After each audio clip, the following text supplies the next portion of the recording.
Materialism is the belief that reality has substance, and that this substance has ontological independence, means matter and the other components of reality are sufficient to explain their existence. No other factors are needed.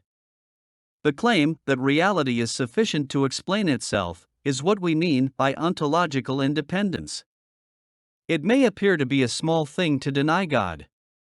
After all, we can and do deny the existence of Santa, Yeti, aliens and ghosts, and a host of other things. How much harm can it do to deny God? Let's forget that He exists and who He is, for the purpose of this discussion. There are of course repercussions to denying God, but these are not relevant to those who do not believe He exists. We may as well threaten those who deny Santa with the prospect of receiving no presents this Christmas. Ontology is the study of beginnings. If we deny God, then we have to postulate a different beginning. If the atheist does not like God being the starting point, they implicitly accept there is a different one, and this is tantamount to a claim. However, nothing terrifies the unbeliever so much as a level playing field. Many Christians are naive and trusting and so do not notice it, but everything an apostate does when setting up a debate is to disadvantage Christians. If it was a joust, they would have the horse and armor and the Christian would be tied to a stake. If you do not understand the apostate as the lowest creature on earth, you will be defenseless against demons who have only one interest, and that is to strip you of your faith using any means possible. Atheists will demand Christians prove God exists. But implicit in this demand is we do it according to their standard. We know how to prove neutral facts, but how does a Christian prove God exists to a person who excludes the evidence from consideration? But this is not the full extent of the problem atheists put in the way of a solution. The preconditions of a solution, if we attempt to create a proof satisfactory to atheists, is akin to proving aliens exist without reference to other planets, or proving fish exist without resorting to comments about creatures that live in water. In other words, the parameters of a proof preclude the possibility of a proof. To put this in simpler terms, the apostate assumes the conditions which preclude God exist, and assume these conditions exist without evidence or question, simply because they justify the exclusion of God from debate. This is why we say apostates do not try and win a debate, atheists try and control the terms of the debate to such a degree that there is no longer the possibility of a debate. Has an apostate ever answered a question or attempted to prove anything relevant to the debate they wish to have? The atheist wishes to set the terms of the debate. The atheist is the sole judge of what constitutes evidence. They make the rules, adjudicate the rules, define the terms of the debate, and are the scorekeeper, deciding what the score is and who has committed a foul or error. Christians must learn to demand a level playing field. How can the existence of God be proven in a worldview that precludes the need for God and indeed precludes the possibility of God? If God cannot be proven to exist in a material universe, it is up to the apostate to prove material reality exists. If atheists wish to demonstrate the God hypothesis is irrelevant or redundant, then they need to prove a problem can be solved independent of the God hypothesis. In truth, secularists cannot even prove physical reality is independently existent. Reality exists, no one argues this, however, this truth does not mean mankind is irrelevant. The observer is a necessary element of reality. On the other hand, it is not the physical observation that is the crucial component of determining reality. Logical continuity is more crucial. Does anything exist that is not observed? Do we all truly see the same thing? There is no third party to confirm that what two observers see is identical. Phenomenologically, identicality is a meaningless term. There is no objectivity in our methods of confirmation. There is always confirmation bias operating in every effort to calibrate observations. Physical reality is the product of circular reasoning. Even science assumes reality is physical and uses experiments based on the belief reality is physical to test the hypothesis. There is no possibility for an experiment to provide evidence for anything other than for a physical reality composed of physical events created by physical causes. But every cause is an abstraction. Physics tells us that a body set in motion will remain in motion unless acted on by an opposing force. But motion is not physical, nor is force, and what is called a body is actually abstracted from the motion and the force that resists the motion. If we look at the term closely, a force is a term saying something changed, and we assume if something changed, something had to cause the change. The something that caused the change exhibited force, and this caused the change, but all we observe is the change in a force. When we hit a table with our fist, we think we have proved substance exists. The table appears to have substance, our fist appears to have substance, and when they connect, the substance of each creates a barrier to the force of the other.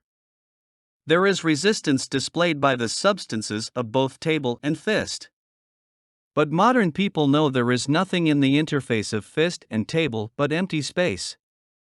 Even the force that stops our fists from passing through the table is largely missing.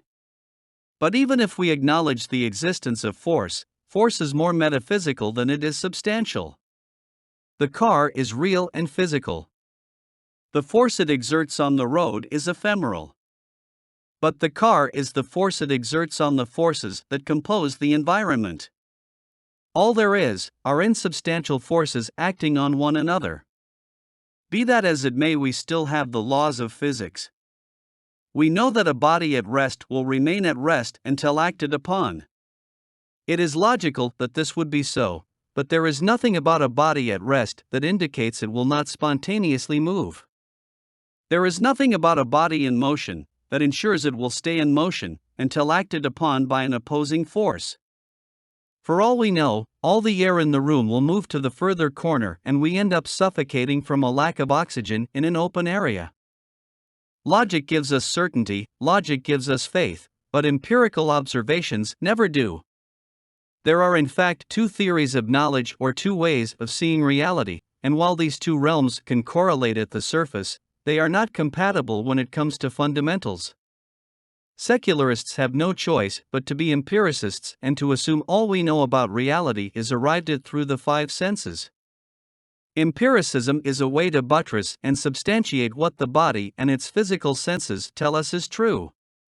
Empirical science exhibits confirmation bias when it comes to physical reality.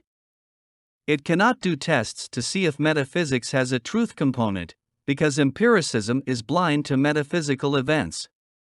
If we were totally dependent on science for our knowledge, we would not believe consciousness, love, and truth existed. All we would know about is force. But we do not take our understanding of reality from empiricism alone, nor does it have the major influence on our consciousness. No one expects mental events to obey the rules of empiricism. Therein lays the problem, because empiricism is at best a method of confirming what the body experiences. Empiricism cannot innovate, it cannot create new information. Science is not a vehicle of progress. Scientists cannot conduct an experiment to see which experiment will be done next, nor what research ought to focus on. Science only confirms logical causality events such as, if a then be's science is akin to a cook figuring out what steps need to be taken to arrive at the meal of her choice. But even the idea that it is a meal or something to be studied is decided outside of science. It is not science that decides if the experiment succeeded or failed. It is the experimenter. The scientific method has created a worldview in which the world is an environment to be tested for its physicality. Science wants to establish causal chains from first cause right up until the final effect, assuming everything arose from a first cause. But this is ontological nonsense. There cannot be a first cause in science or a final effect. Absolutes are incongruous in a reality composed of causal forces, and so in the minds of science they are compelled to embrace unconsciously, if not consciously, a kind of circular reasoning. At some point the effect becomes the cause of a new cycle of events. But that means entropy is restarted. Causality requires the end or final effect becomes a cause sufficient to start the entire process, including the final effect, all over again. The end of one cycle is the beginning of the next, which provides no real solution to the problem of a one-off universe, because reoccurring infinities are not more plausible than a single, one-off event. However, the very implausibility of the empirical narrative leads us to conclude that logic is the fundamental constituent of the universe. Information is fundamental, not force. It is the fundamental nature of reality, its logical constituents, that allow us to critique the materialist narrative. If anything, force is merely the playing out of logical necessity. If something exists as a logical variable, then logically the variable exists according to its conditionality, and will continue to exist because there is no logical reason it would cease to exist. Logical necessity gives us the illusion of causal connectivity. Information has an origin. Nothing is more logical than that information should be created. But secularists talk about origins as if something can originate by its own hand. Materialists appear to believe that if a thing exists, it must exist, but there are no absolutes and no absolute necessities in phenomenology. What materialists are actually speaking of is information, and information always has an origin. One cannot logically conceive of information originating itself. It is easy to dismiss God. It is a simple matter to say we do not need the God hypothesis as an explanatory tool. But this God whom you dismiss is a creature of your own making. You invented this God to demonize. He is not real because your reality is not real. You believe it is an accomplishment to disbelieve in false gods, even the ones you create. You are doing nothing greater or more significant than dismissing a lie, thinking that what you will be left with is a truth. But to have the truth requires more than eliminating propositions. What about the reality you created that has no God in it? Why do you think it is more substantial than the God concept you renounced?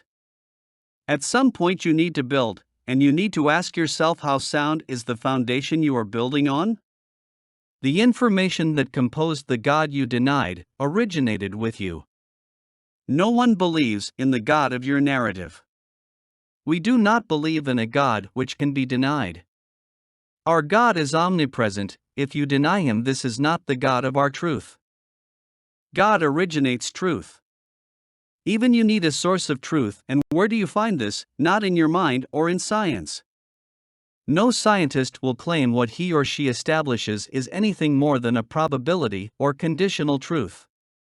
The truths of science are synthetic, they are as true as they are consistent with the observation we make of a physical reality that cannot be proven to exist.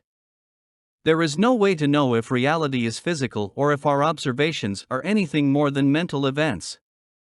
You can get rid of deities, but you cannot get rid of the need for truth, and truth is not what is left over after you discard God.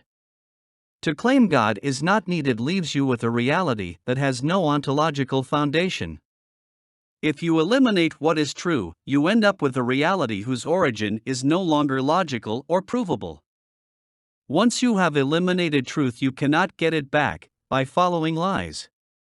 Secularists may mock Christians and assert that miracles are improbable, but the God hypothesis does not preclude historic or causal discontinuities.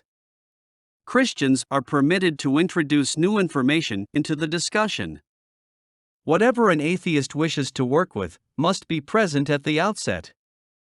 There is no avenue by which new factors can be introduced once the causal process is started, because cause can only create whatever already existed in potential from the outset. Secularists cannot start with nothing. Secularists eliminate God yet must resort to metaphysics to introduce the universe. A beginning is not natural. A beginning is always a metaphysical conception. Yet, because nature is logical, it is possible to understand nature in terms of logical chains of events. It is when we get to humanity that the natural progression of events hit a snag. It is impossible to understand humans without the introduction of new factors such as sentience, knowledge, information, mind, and consciousness, to name a few. These ideas are neither nested in each other nor implicit in the Big Bang. Civilization is a distinctly human construction, but it is not something that can be deduced from the Big Bang nor from the arrival of sponges.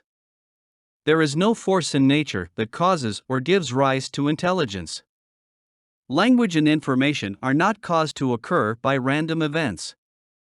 It is not just that the universe needs to have the attributes of God just to give rise to nature, it is that when we get to mankind we need to conceive of man as a God in his own right. The God that is nature is insufficient to give rise to man. Both man and nature need to have ontological self-sufficiency to be explained. Ontological independence is incompatible with the world in which we exist. Everything is caused or nothing is caused, those are the options. Either reality and humanity created the information that composes them, or God created everything that exists. The choices are: there was a spontaneous generation of information by the subject of the information, or information arises from a supreme sentient being communicating with his creation. But if the universe can create itself, it becomes as God in everything but the ability to create willfully and consciously. Even if the universe created itself, there is no reason why it would. Ontology in the end requires a preference for an outcome, otherwise force cannot be applied. By its very nature, force, especially that attached to origins, implies a preferred outcome, and this implies a sentient being. If there is sentience and this sentience has a preferred outcome, ontology cannot be considered a self-originating or self-guided process.